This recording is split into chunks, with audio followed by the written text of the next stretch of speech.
Hi, everyone. Welcome to Iowa Ideas Arts and Culture Session 3, bringing the arts and business communities closer together. I'm Tony Baranowski of the Cedar Rapids Gazette, and I am pleased to introduce to you some people from both the arts and business communities in Eastern Iowa, all of them passionate about community and making theirs a great place to live, work, and create. I'm going to turn it over to Chris. If you want to introduce yourself to the crew, that would be great. You bet. My name is Chris Johnson. I'm the president and CEO here at Vesterheim, which is the National Norwegian American Museum and Folk Art School located here in Decorah, Iowa. I've been in this position now, I'm going on my 8th year. I'm a native of Northeast Iowa. I grew up in New Hampton, went to college at Luther, and have worked my entire career in the museum field. So it's a pleasure to be here today. Thank you, Chris. And Cody Jandik from Great America Financial. Could you introduce yourself?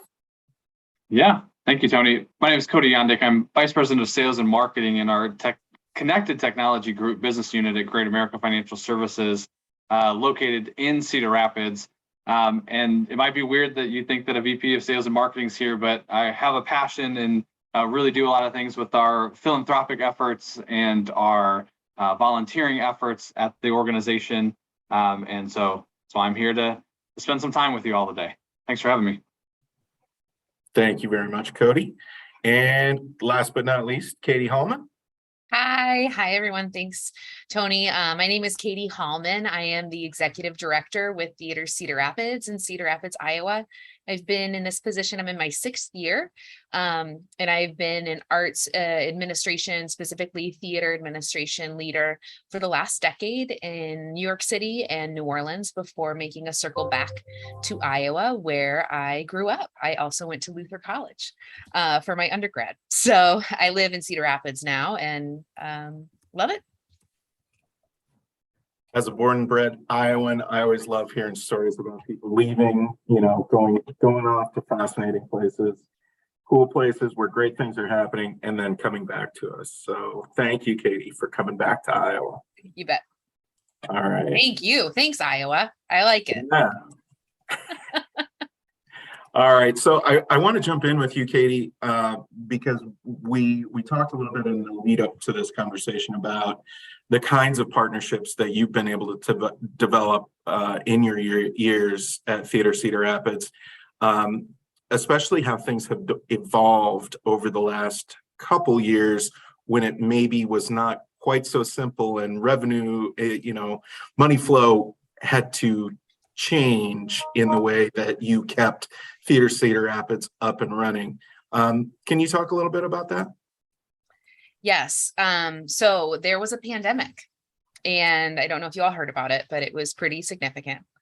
And performing arts organizations, of course, all arts and culture organizations really rely on in-person or some sort of kind of visceral shared experience. And so we went on pause. But I think just to back up a little bit and give some background from a performing arts standpoint and a theater standpoint specifically, nonprofit theaters are businesses.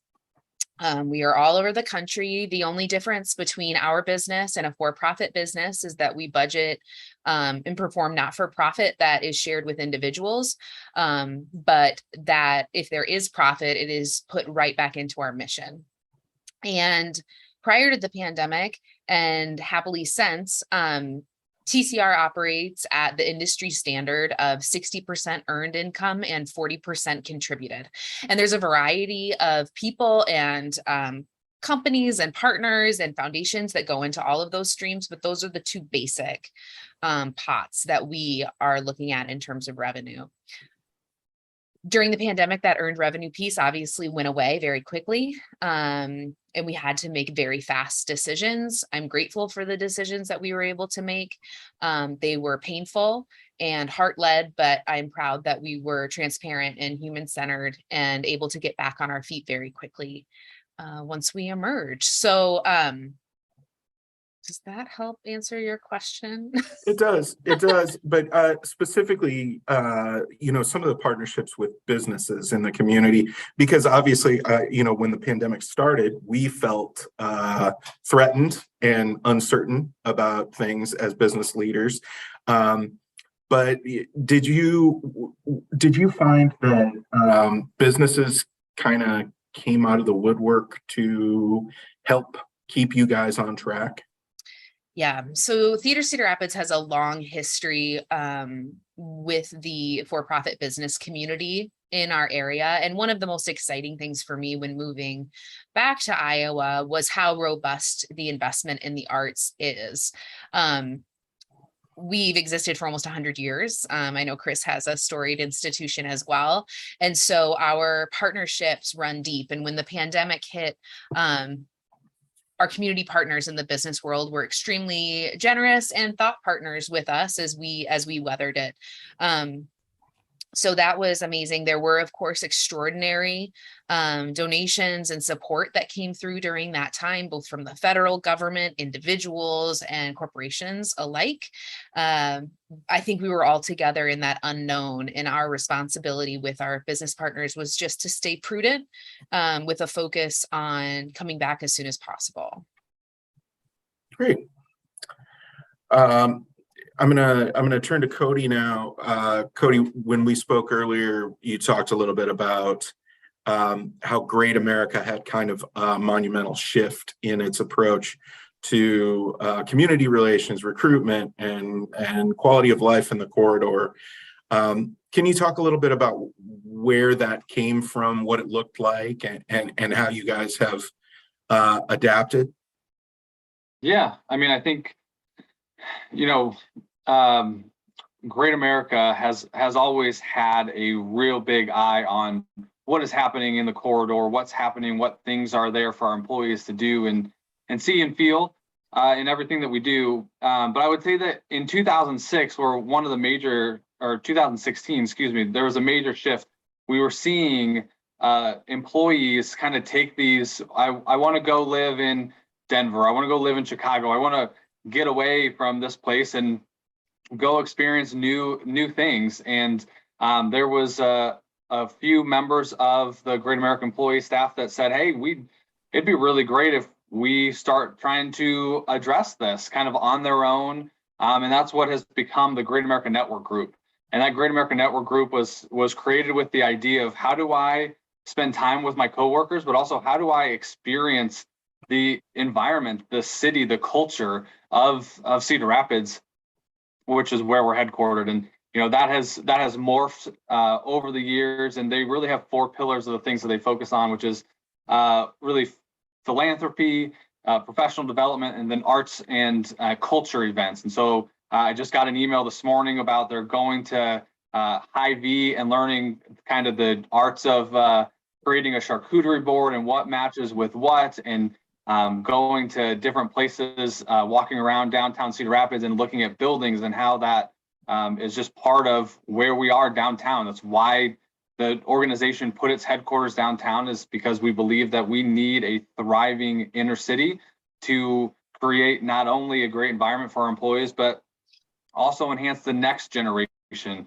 of future Great Americans and future people in Cedar Rapids. And so that has just been part of our culture since day one. We're not as old as Theater Cedar Rapids or the Vesterheim, but we're above 30 years now. And so that's just an important part. And, the organization wants to be around for a long time. And we know that the core of our community is an important piece to that. That's really interesting, Cody, at a time when so many businesses are, considering not having a brick and mortar location at all.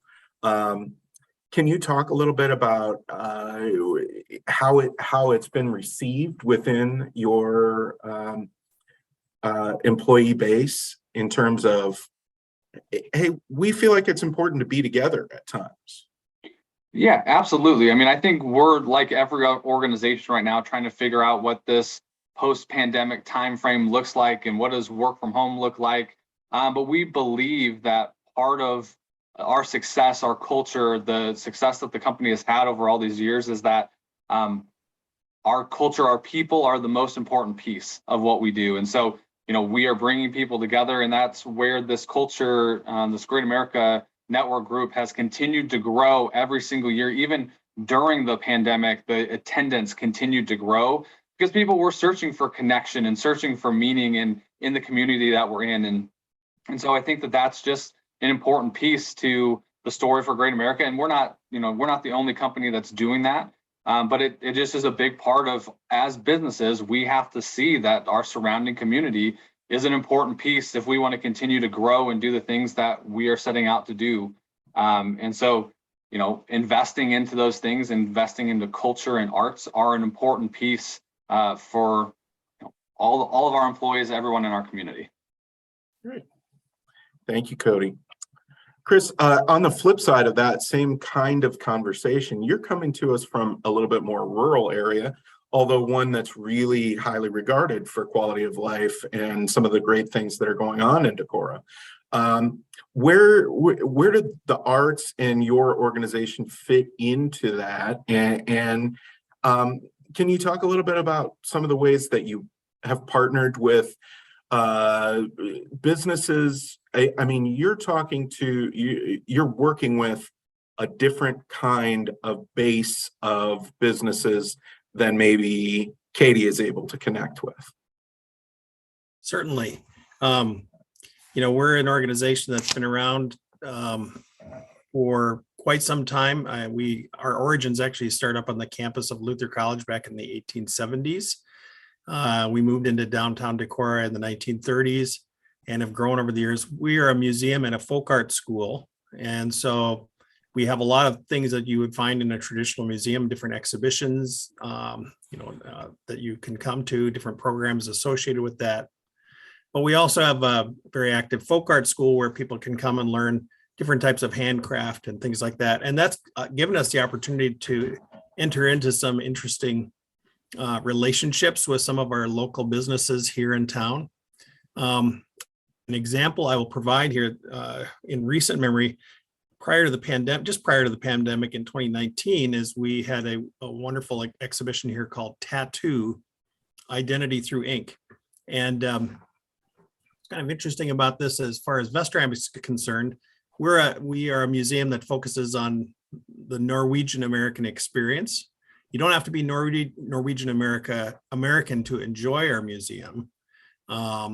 In fact, we certainly welcome anybody to come to this. And the tattoo exhibition is a good example of that.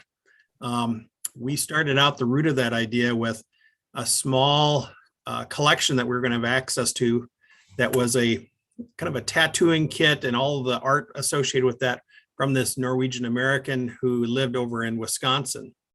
And we said this could be an interesting idea for an exhibition.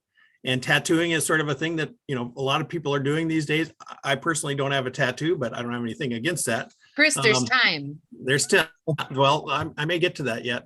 And so we started to develop the core of this exhibition centered around this gentleman's collection. And then as we did that, we said, well, tattooing is really more of a universal story as well. I mean, you think about the Iceman who was found up in the Alps.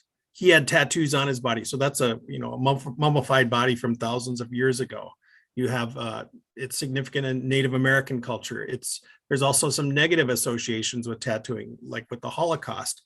So we covered those topics, but then we also said, well, what could we do to go a step further here? And we said, well, what if we were to create a tattoo parlor within our exhibit? What would it take to do that? We have a fantastic tattoo artist here in town, Brock's Valhalla Tattoo. So Valhalla is even a great name for a Norwegian story here. And so we went through the Iowa Department of Public Health to do all the right things to create a small tattoo parlor in our exhibit. And then on limited times, people could come in and get tattooed in the exhibit itself. And then we also had a great partnership. We have a wonderful local brewery here, maybe you've heard of, called Toppling Goliath. And they created a special beer in honor of the opening of that exhibition that included a special Norwegian yeast. And so opening night in June of 2019, as I was standing outside the museum welcoming people coming in, I was looking at our audience of people coming in, and I thought, there were some people that I recognize as kind of traditional Vesterheim visitors, but there are a lot of people like, I've never seen this person in the museum before in my life. And they were, new audiences. And because we had tapped into these other businesses, it helped to open us up to those audiences. One little point of trivia too about the tattoo parlor, in order to get that licensing, we had to have somebody who was the proprietor. So I was the person whose name was on the license. So in addition to being a museum director, I was also briefly a tattoo parlor owner. So Very cool. That's great. That's great. My immediately as a business person, my mind went to what is the liability involved in this? Tattoos on site. That's bold. But great. Yeah, I well, bet people loved it. yeah, and credit to our staff for dreaming up this idea. And credit to like the local businesses who helped to make that happen as well. So it was a fun time. Like when we had our annual Nordic Fest celebration that summer, I mean, we had people lined, we had so many slots available for people to come in and get tattooed, and they were all filled up. I mean, they were just going great guns. All right. And I just have to say, no fair talking about beer because I still have to do another session after this one. So Okay. let's. Yes, that beer is called our dinosaur beer, and our 4-year-old knows it. And Yeah. you're out of the dinosaur beer. That's great. That's Yeah. great. That's good branding. All right.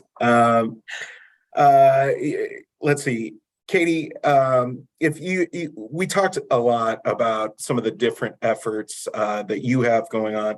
Especially, we talked about the youth community and ways that you have connected TCR to kids within the area and how that has helped TCR in the long run and given back to kind of the richness of the community. Can you talk a little bit about that?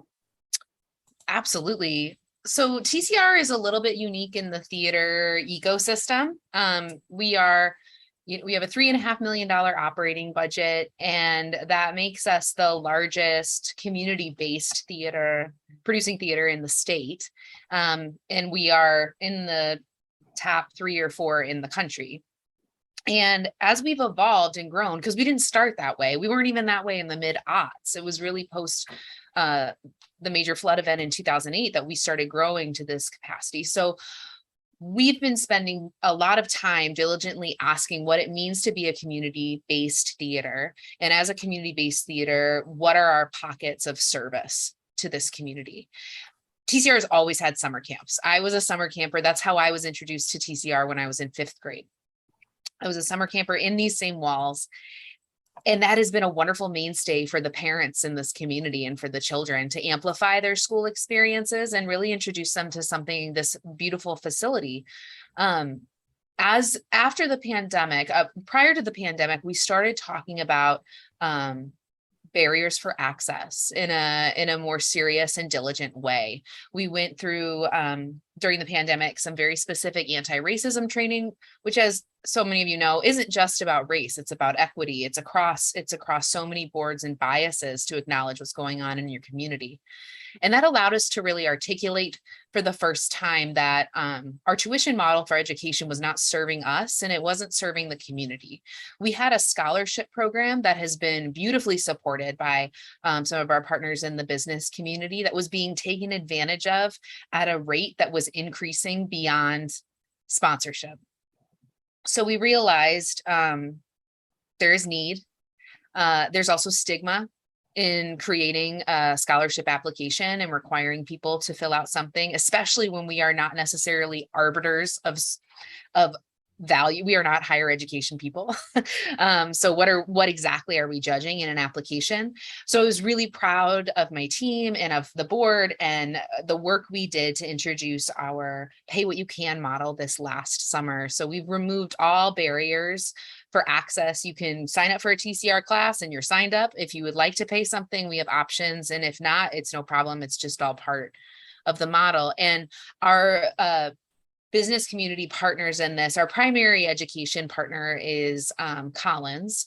And when we went to them and said, hey, we want to change this. We want to change this scholarship thing. We want to move it. Our business community partners were really receptive to this. I think this is a place that people are aware of quality of life need and are really open to investing in anything that can enhance a quality of life and just reduce those barriers to exposure. How can we debunk the mystification of arts institutions like ours, like Chris was talking about, where these big brick buildings, how do we make it less scary? What do you think it is about Cedar Rapids and the business community that makes them more receptive to that kind of building block toward community? Well, economically, we're really fortunate to live in a region in this country that has a high per capita investment in arts and culture. That's something that's monitored by our national agencies, and it's not a given. I lived in New Orleans, and it's called a funding desert. The per capita contribution is very low. Here, we are a median healthy in the country. And as far as business involvement, it is absolutely stunning and enviable how many founder-based businesses we have in Cedar Rapids. And I think what Cody talked about, and something that I admire so much about Great America, the values of these founders carry through in the cultures today and are so celebratory about what this community is and can be. This has been a place, I mean, and I'm talking about Cedar Rapids, and I know we're talking about the whole region, but and we can say this about the whole state. Iowa is truly a fertile location, and it is a place of saying you're going to do something and doing it. And but again, I think Cedar Rapids is uniquely fortunate to have businesses that have their founders present or near present, and their values of building Cedar Rapids just in the air we breathe. That's great. Thank you, Katie. Yeah. Cody, you talked a little bit about the general shift for Great America in the last few years. And first of all, have you seen a noticeable difference within the employee base because of that shift? Did you stop a little bit of that talent hemorrhage that you were worried about? And secondly, if you could just talk a little bit about some of the specifics that you guys have put in place in terms of the arts community, supporting the arts community and investing in it. Yeah, and I mean, I can't say that I can speak to the, like, did we truly stop the bleed? Did people stop leaving? All that kind of stuff, because I think that's just natural in business. But I would say that it doesn't feel like there's many people leaving for that reason, like there was, in the 2016 timeframe. And I think as I think about like our investment, I think about, Katie, you brought it up when we talked last week. Like, for us, we need to understand that if there were no arts and culture in our city, like everything would be cement walls and like floors and no trees in the median. Like, it would be a boring place to live. Everything that you see in whatever community you're in, there is an element of arts and crafts and culture in everything that we see. And that makes this place a beautiful place, right? And I think from Great America's standpoint, the founding family of Great America has always seen that to be true. And so they make sure that their investments of funds are going to places that are making the quality of life in the community better with everything that we do. So whether that's to Theater Cedar Rapids and supporting a show, whether that's with the Czech and Slovak Museum here in downtown Cedar Rapids, and the countless other organizations that we spend and give our time to from a money and a time perspective. So it just is one of those things that, I hope for people who are on this call, maybe doubting the idea of business and arts and crafts or arts and culture need to be playing a unique role together. You look no further than outside the window of the business that you're sitting in today, or outside your home. That is all arts and crafts and culture. And that's why it's important that we continue that for, Katie, we talked about your boys. Tony, we talked about your twins and my boys. Like, we want to create a better environment for them to live in someday. And that's why it's important that we're having these conversations today, and hope that we instill it in the next generation and the next generation after that. And that's why we believe it's important. Great. I want to just add on to what you just said, if I may, Cody, because I Absolutely. just love it. And I love when we talk about just like everything would be cement because I think arts and culture is a bit untouchable. It can be intimidating if it lives in your brain. Chris runs a beautiful museum. My family is a museum family. I live in a theater family. Not everybody's going to walk through our doors. That's okay.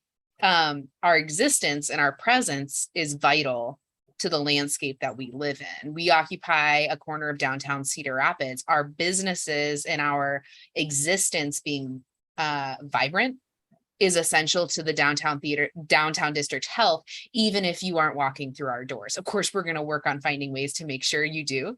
But it's more than just what goes on inside. Yeah.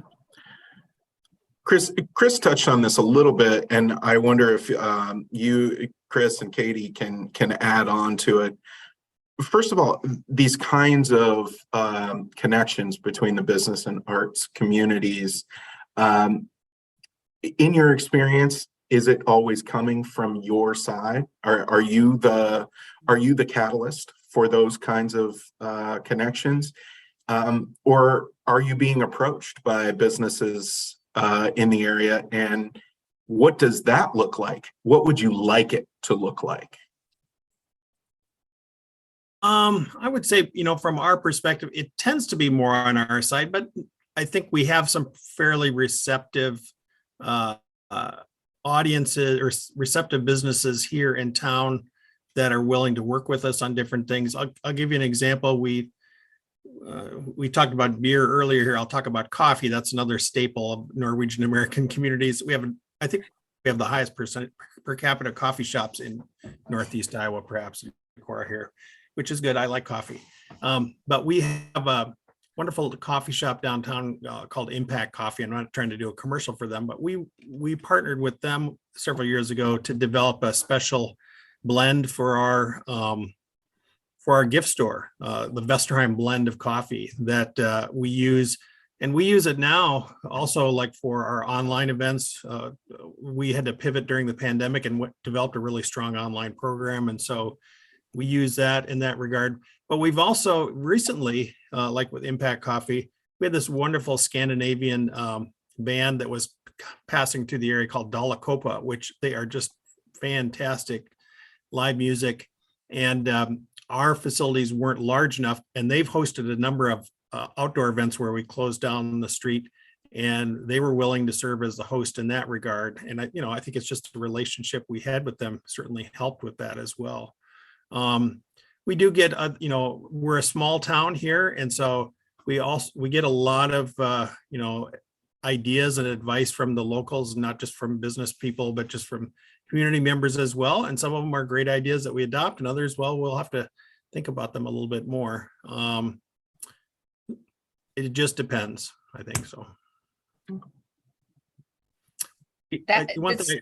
Go ahead, Chris. No, I was going to say, one thing that we've also, worked, I think about from our perspective, we've been doing a lot of work recently on some physical improvements to our site here. We've added a new outdoor component called Vesterheim Heritage Park.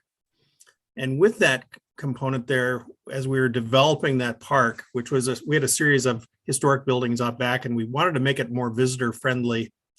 One of our components of that, and the project we're working on right now, is to try to use local contractors where we could. Sometimes it's unavoidable. We have to use somebody further from outside of the region, but try to use local contractors. And part of that was not only to keep dollars within the community, but also some of our projects have a more civic nature to them. And I look at it from the standpoint of the people who worked on that project also are going to drive by and say, hey, I was part of making that possible. Like our Heritage Park project that was completed here in 2021. What I noticed on social media, like on Facebook, when it came time for prom photos, everybody was posting prom photos, and a ton of them were from our Heritage Park. And before, you wouldn't have seen that necessarily. So it's become sort of a nice little community asset in that way, which I'm happy for. So anyway, rambling on about that. But. No, that's great. That's great. I was just thinking, and I'm interested, Cody, from your perspective. I think in terms of who bears what responsibility in this relationship, because it is a relationship, and I think we're spending a lot of our time here talking about the sponsor donation relationship, and there are other relationships too about quality of life and health, but in terms of kind of the sponsor, the dollars being traded, I mean, all businesses, nonprofit, for profit, have their mission and their stated values, and so I think it starts with the business community assessing that mission and values, and all of our business partners are very grounded in the types of partnerships that make sense for their employees, for their company's mission and what they're trying to accomplish. I think in the terms of the responsibility of this relationship, the nonprofit bears probably the most responsibility in ensuring that we are able to fulfill that need, that we are a good match, and that we are being thoughtful stewards of their investment. Performing arts organizations, museums, I mean, there's so many different nonprofits in social services, et cetera, even in arts and culture. But for a theater, we can sometimes live in a business's marketing priorities. That makes a lot of sense with the 50,000 plus people we see through our doors. We also sometimes live in a philanthropic priority. And so I think the burden, it's not a burden. I just think that most of the weightlifting comes from the nonprofit side, and it should. We are being stewards of these funds, and we want to make sure that we're executing those priorities, because a healthy community for that business also has tangential benefit for us. I do think from a programmatic side, sometimes I think about with some of our businesses that have been supporters of us as well. In some cases, they're also consumers of products that we offer or services that we offer. So like our folk art school, we offer painting classes, weaving classes, woodworking classes. And we do have business folks here in town who become members or become supporters because they became engaged in the folk art school, like they're a woodworker or they're interested in doing some blacksmithing or different things like that. And so you get them kind of interested in the mission just by participation as well. And so, just on a personal level. And that's how a lot of times it operates in a small town like that too. So. Yeah. Before we move on, I wanted to, Katie, you kind of tossed it over to Cody there, and I wanted to give him an opportunity to chime in on the subject. Yeah, and I mean, I think Katie's probably right. I mean, ultimately, the performing arts, the culture, the museums, unfortunately, in the world that we live in, are likely more reliant on the relationship with the business side than the businesses of them, right? So it probably does fall on them more. But I think thing from the business side of the world, and I would encourage Katie and Chris and other organizations to also be thinking about this. Like, I think that a big piece of that is thinking about the relationship, making sure that it's a relationship. And I think that grows over time, and be thinking about how do we do things a little bit differently, right? Maybe we come at it a completely different way. Like, oh, Great America, we had customers in the office last month, my business unit specifically. Be honest with you, I didn't think about hosting anything at Theater Cedar Rapids. Maybe we could have, maybe we couldn't have, but like, there's got to be a relationship there where we're saying, well, hey, these are some of the events that we do. Katie, how do you think this might work out? Or maybe, I think about the Vesterheim, like creative outlets for employees to like go do an art class and learn how to do some of these creative Norwegian things, right? Like being able to have that open dialogue from a business saying, hey, here's some things, but then also for the nonprofit side, the arts and cultures, everything, that relationship probably has to be strong for Katie to throw out this crazy idea and say, hey, Cody, here's what I'm thinking. Like, maybe it is completely crazy, but maybe it strikes a note with me, and maybe that's something we can discuss. And so that's where I think it becomes more than just the dollars. It needs to become a true relationship. And if both sides view it that way, it just makes a better community in everything that we do. I love that so much. And it makes me think, I mean, we're also at a really interesting time in philanthropy and our economy. I mean, across the board, we're seeing a lot of transfers in leadership. And the way that giving has worked is not necessarily the way it should work forever. And that requires a lot of bravery on the side of a nonprofit. I mean, I don't know about Chris, but in my tenure, I inherit these. Great America was here a lot longer than I have been here in my role. So I'm the new kid, right? I'm getting introduced to people, and I'm inheriting a relationship that predates me with ties that, might not even exist anymore. So as we think about leadership transitions, company evolution, it's scary as a nonprofit to look at that for a 60-40 split. We're needing to maintain 40%. How bold can we be? How much can we change, and be sustainable? And I think you're right. I think you're totally right, Cody. It comes down to the relationship. We have to be able to speak really honestly with each other about where we're going. Where are we all trying to move? Katie, I remember that really struck me when we spoke before, that you were very clear about that delineation between 60-40 and how important both were to the health of the overall health of Theater Cedar Rapids. One of the other things that we talked about was how, support was not always, well, Chris touched on this too. Your product is very much experience-based. So you're offering performances and shows and other events within your space. That's not something that if somebody wants to be a donor, you can turn around and give away the other big chunk of your revenue stream, of your model. Correct. They're two different.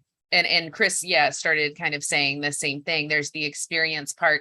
And this is where, like I said at the beginning, nonprofits are businesses, and there may be business models that there are many that don't have a revenue portion, but if you do, that product has value, and it has to be differentiated from whatever a contribution might be. And that's been kind of an education point, holistically, because we are looking at different expense categories tied to our revenue generating side. And it doesn't tie out as simply, as you might think as a donor, a tremendously generous donor.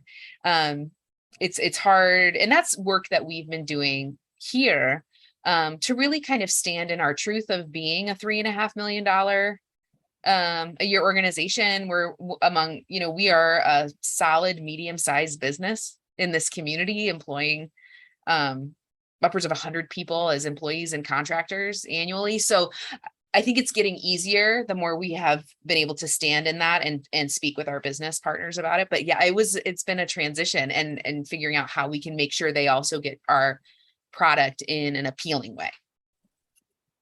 That's good.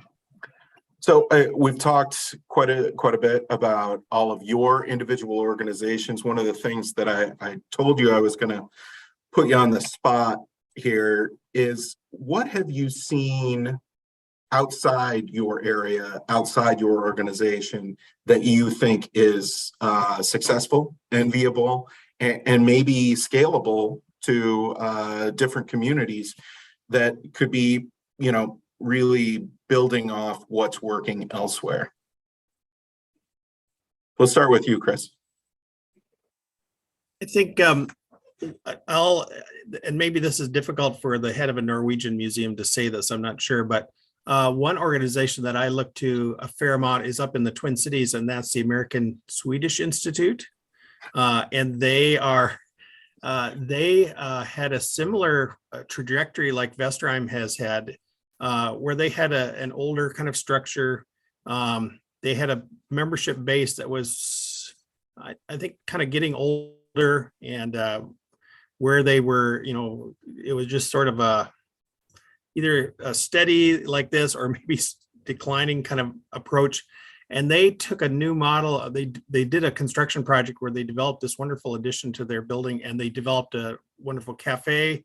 But they also, with that, not just the physical, the types of programming they began to offer, like they offered they targeted towards like a younger business audience. They had cocktails in the castle. They had a much more dynamic programming that they offered within their museum. And it's helped them to become really sort of a hip place to go in the Twin Cities, at least in my opinion, that is. So, I think we have looked at that with Vesterheim in that we need to make sure that we are true to our mission, our collections that we have about 33,000 objects in our collection. We have this folk art school. We don't want to lose those things, but we certainly have to think about how we adapt our programming for future audiences as well. And there's great things about that, but there's also tension because it's change, and museums tend to be, not always, but a lot of times they tend to be more kind of conservative in their approach to things. People are, particularly history museums, looking to the past. And so change is sometimes more at a glacial pace and so how to engage with new audiences is something. So I would point to like an organization like the American Swedish Institute as an organization that has taken that model and shook it up a little bit. And I think they're very successful in where they're going. And we want to emulate that a little bit here too. So That's great. don't tell my Norwegians about that. So It's on record now. It's Okay. No, they all plug their on the internet forever. okay. They're a good group up there. All right. Cody, how about you from the more business perspective? What kind of cultural connections have you seen outside Great America, maybe within Cedar Rapids or beyond, that you think are things that maybe you guys could look to or other businesses could look to put into place? Yeah, that's a great question, Tony. I mean, I think in my opinion, I think no idea is a bad idea. Doesn't mean that it's going to ever happen, but I think that that's kind of what I was talking about earlier, and Katie kind of talked about it too, is like, this is where, like, I don't, as much as I care for the arts and the culture and the community, I don't have all the answers. I'm not the only one in this community. There's plenty of other cultures and arts going on. And so that's where I think that relationship is really important, so that, again, Katie could throw out some crazy idea and say, like, would Great America ever think about how we figure out how we make this a thing? Maybe it is something like Chris was talking about, in addition to the museum, or a different, targeting a different demographic to take, the Theater Cedar Rapids to, or whatever that case may be, and just being open to ideas, right? That to me is, if you stop thinking about ideas and ways of doing things differently, then you're gonna get to that Swedish kind of what happened, like attendance coming down, dollars coming down, because we have to continue in the world that we're in the environment that we're in. We have to keep molding and shifting to the different demands and needs. You need to keep your core principles, but you can enhance that. And that's where the relationship part comes in. So I don't have specific ideas to that, Tony, but that's where I just think that, again, as things come up, what are those things, and can we address them together, or a group together, right? It doesn't have to be just one company and one nonprofit, but or arts or culture. Is how do we get a lot of people together to go in on it? Because then it's less risky for all of us. But if we're all excited about it, that also gives it a better chance of being successful than just two crazy people coming up with an idea. I think you're going to me next, so I'm just going, Tony. I'm guessing. I've deduced. As Cody said, the last thing you were saying, it's about more than one company and one arts and cultural organization. When we think about cities or communities that we would like to emulate, that we aspire to, we're having a conversation with our civic leadership. We're talking with cultural industries that are not just arts, but are social services based, are broader than what we might be thinking about. And of course, we're thinking about our corporate investment. And it's really about an alignment with all three on a vision for a community to be on a similar trajectory. And I think in Cedar Rapids, I think about, we are a young state. I mean, we are a young country, but we are a young state, and we relatively. And so as we think about how we're moving forward, I think we are asking locally here, I can speak to the right questions about how we want to invigorate this place and what it needs to be infused by. as we said earlier, if you're in a town without arts and culture, it's just cement bricks. So when I was thinking about reasonable kind of, and we can all say, I mean, I lived in New York and lived in New Orleans. This is not going to be either of those places. We don't have a tourism base of that size. We don't have that age. This is just like, we don't need to be looking that far, but I'm thinking about places like Columbus, Ohio. I'm thinking about Stillwater, Minnesota. I'm thinking about Decorah. I'm looking to, I've been fortunate to travel to Ireland several times, and that is where my husband and I have family from, and spending time in Cork, where my family is from, the theater districts, the culture districts that are invested in there.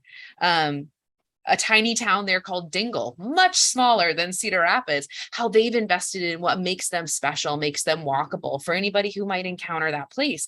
I think we all have to look to, in Dingle, it's a dolphin, by the way. So we all have to think about what's our dolphin? What's our dolphin, and how are we as a community celebrating them? And I'm honored to be a part of conversations here in Cedar Rapids, because as Cody said, this is where I live with my family. I'm invested in this place, in its purpose. And so I love the aspirations that we have. Chris, I also think of other arts and theater organizations that I want to emulate. And beyond that, I'm really thinking about, okay, what does my street look like? What is the feeling of the block that we are on, and how is that driving overall community health? Because I think we've talked long enough about attraction and retention. We get it. We need to, we should, but in my mind, I am thinking more about health and quality of existence. One other thing I might add here, if I could, is I think about a recent conversation I had. We have a relationship now with Viking River Cruises that is, they've been cruising up and down the Mississippi, although the river levels now are lower, they can't make it up this far, but we're a day trip, or a kind of a part of a day trip from La Crosse, Wisconsin down here. And I was visiting recently with some of the people who were on a recent Viking River cruise trip that came to Decorah.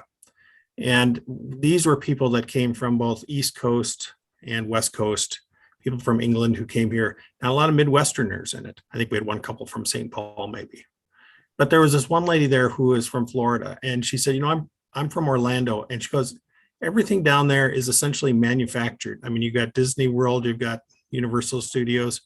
What I really like about this, and I think she was speaking about Decorah as a whole, but I think this could be said for a lot of communities in Iowa, is you guys have authenticity. You have there's a realness to what you have here. And I think that's something that for a lot of our communities here in Iowa, there are people out there who are interested in that as well. And so we shouldn't lose sight of it. We don't necessarily have to reinvent ourselves into something we're not, but really take advantage of the strengths that are already there within our community, and be unlike Midwesterners and toot our own horn a little bit about that. Oh, we have to. That's Yeah. absolutely right.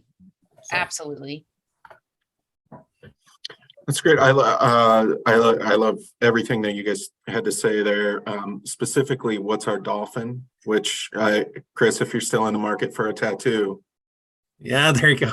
I may do that as a fundraising challenge with my supporters. Is just how much are you willing to pay for me to get a tattoo? I think that seems like a development opportunity. So I'll chip in. I think we all will. We all will.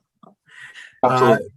So as we're kind of rounding the corner here to our last few minutes, I guess not to put a bow on everything, I'll leave that to you guys. But one of the main things that I think I come away with from this conversation is embracing unique experiences and promoting community pride. It doesn't always have to be arts related, but you have to embrace the natural beauty of a place like Decorah and Cedar Rapids. We have some okay stuff here too. But you talked a little bit about, a unique beer flavor that was not going to be available to the larger public. That going into a place and getting a tattoo outside your normal tattoo parlor. These are the kinds of things that rally a community, even with limited resources, to come out and support. So I guess that's my takeaway. What's your takeaway from this conversation? And we'll just go down the line. Start with you, Cody. I think in just these conversations, I've learned a lot just from, Katie, Chris, and Tony, as we've kind of worked through some of this stuff and talked through it. And I think that it is encouraging to me to have these types of conversations, because there's people here listening. They want to make Eastern Iowa, the state of Iowa, a better place for not only themselves but others. And it sounds like I need to be going up and learning how to do some folk art up in Decorah, because I definitely love coming up and getting some beer at Toppling Goliath in Pulpit Rock, and taking the bike trail. But I've never done some folk art. But we could set you up. That's not a problem. Okay, perfect.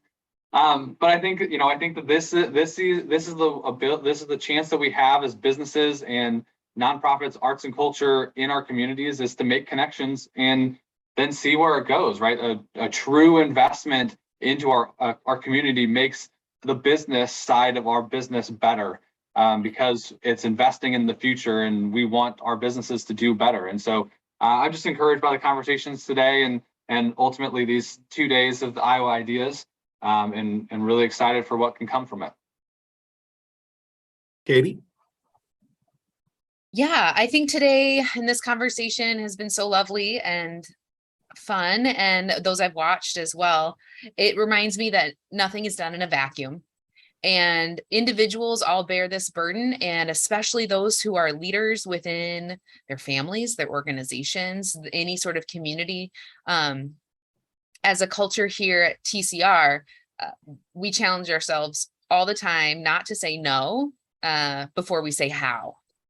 And I think that is a tenet that we all have a responsibility to carry, especially when we're looking at evolving something, especially when we are in a position to drive change and drive development and deepen relationships, asking ourselves not why don't we have something, but how could we? Very nice. I think I would say, from my perspective, with an arts and culture organization, thinking about those partnerships with local businesses and that, in many ways, we have the same objective in mind, and that is building a better community, whether it's working with a local bank who's helping to invest in a number of different things in the community, or a local business who's providing an important service in that community. We're all just trying to make a better place to live for people, and we're each trying to do our part in that regard. So I think about the people here in this community, Decorah, how they look out for each other, they support each other, and I'm sure that's like it is in Cedar Rapids and other places of the state as well. And I gotta keep going with that mindset, because I think there's more people who are wanting to see success than trying to wear you down. So Great. All right, guys, we do have a few minutes left. So I'm looking at some of our viewership submitted questions. I'm just going to cycle this out to you.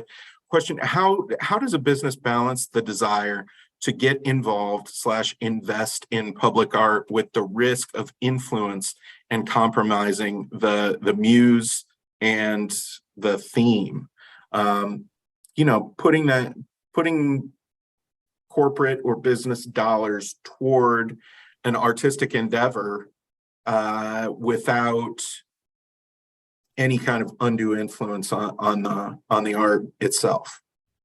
I'm going to start with you, Cody, but I think that applies to everybody.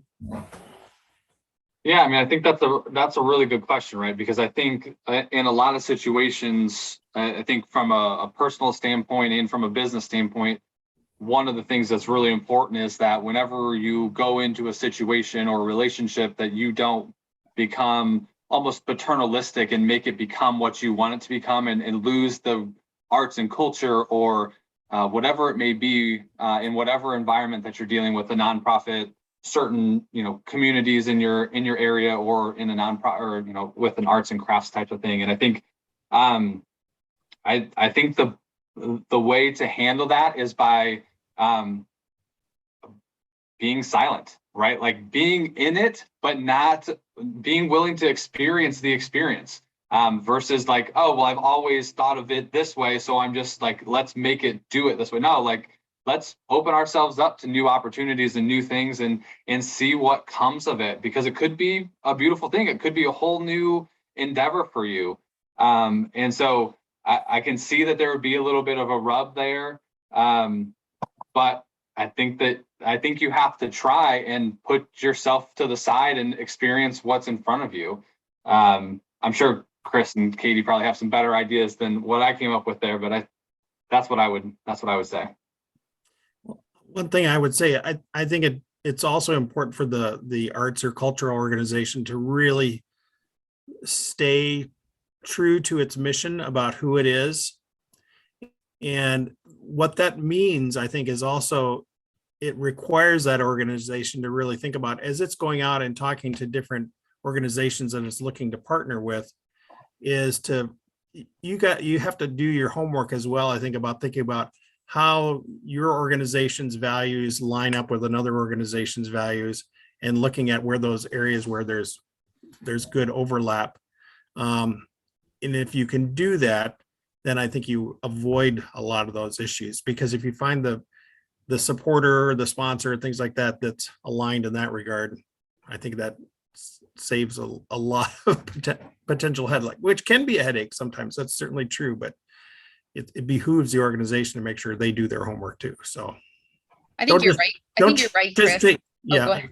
No, I was just going to say, don't chase the dollars just for the sake of chasing the dollars, but really think about how it lines up with who you are, what your organization represents. I think that's an important part to remember. Yeah, you don't create programs for the dollars that are possible. You're funding your mission. You have to stay true to that. I think it's worth stating that this is impossibly difficult for new arts and culture organizations. Chris and I are with older organizations with older relationships. If you are someone new on the scene, you don't have the proof of concept that we do, that we're able to come to the table and say, this is why we're trusted. This is how we fulfill your mission and your priorities.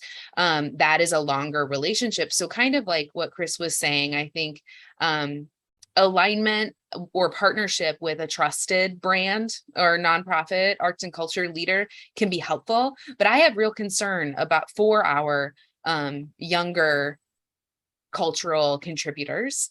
And I'm grateful for organizations like Murals and More here locally that is developing beautiful public art on behalf of a variety of investors and people that are engaged at the city level.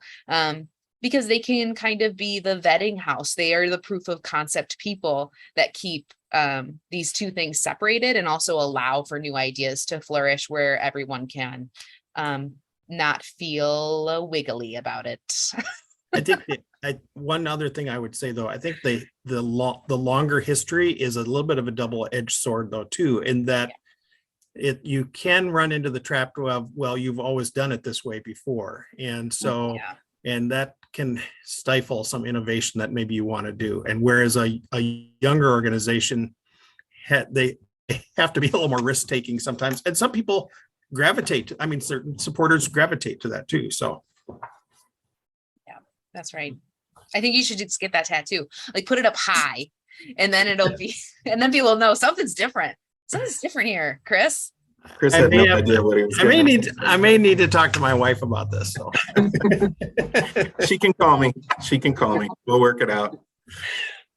All right. Well, we're in our final minute here. I just want to thank all three of you for joining us. We have Cody Jandik from Great America Financial, Katie Hallman from TCR, and Chris Johnson from the Vesterheim in Decorah. This was a great conversation. I enjoyed talking to you. And I think that we can all agree that we are really, really fortunate to work for organizations that keep the arts top of mind and live in communities that keep the arts top of mind. So thank you all for being a part of this conversation. Yeah. Thank you so much. Thanks, Thank everyone. you. All right. Bye.